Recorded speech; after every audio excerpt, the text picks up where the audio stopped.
বানাবো ঘুগনি। এই যে সেদ্ধ করে রেখেছি সারা রাত ভিজিয়ে। আর এটা হচ্ছে আদা রসুন বাটা, পেঁয়াজ, কাঁচা লঙ্কা। তাহলে প্রথমে আমরা কি করব, প্রথমে তেল দিলাম,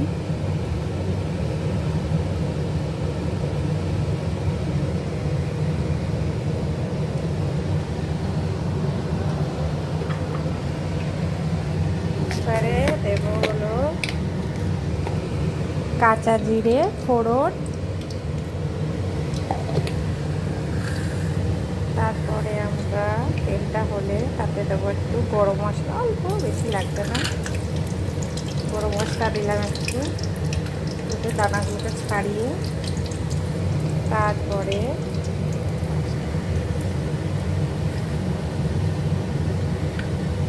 পেঁয়াজ দিলাম,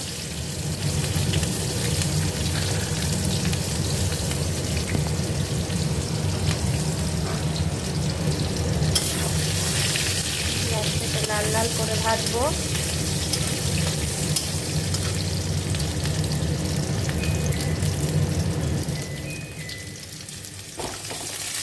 পেঁয়াজটাকে লাল লাল ভাজা হয়ে গেলে আমরা এতে দিয়ে দেবো আদা রসুন পেস্ট।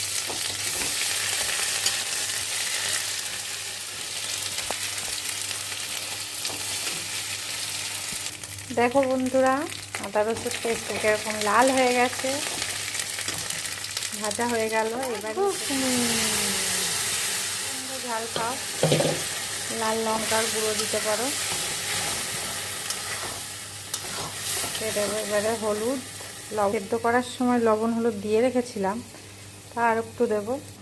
দেবো একটু সামান্য পরিমাণে, দেখো জিরের গুঁড়ো দিলাম একটু সামান্য, বেশি দেবে না, জিরে গন্ধ করে আমার পছন্দ হয় না।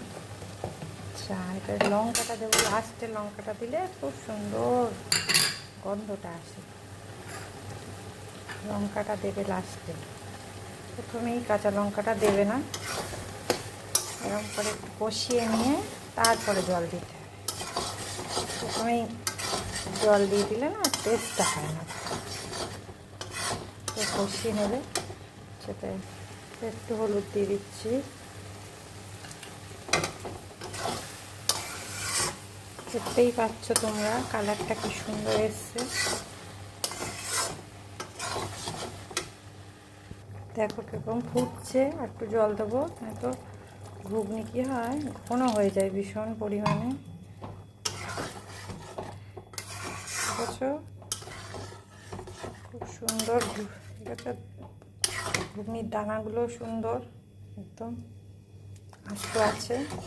ঘুগনির কালারটাও একটু লাল লঙ্কার গুঁড়ো দিলে আরও সুন্দর লালচে কালারটা আসে, বুঝতেই পারছো হলদে হলদে হয়েছে। যেহেতু আমার কাছে আজকে টমেটো নেই, তাই আমি একটু টমেটো কিষান সস দিচ্ছি এর মধ্যে, আর একটু টেস্টটা বাড়বে। তাই কালারটা কি সুন্দর হয়েছে, খুবই সুন্দর কালার হয়েছে। দেখো ফুটে এসেছে, এবারে গরম মশলা দিচ্ছি। এবারে নামিয়ে ফেলবো গরম গরম পেঁয়াজ কুচি আর সস দিয়ে। কেউ তেঁতুল জল দিয়েও খেতে পারো, মেলায় যেরকম দেয় তেঁতুল জল উপরে ঝুড়ি ভাজা, সেটা আমি পরে দেখাবো।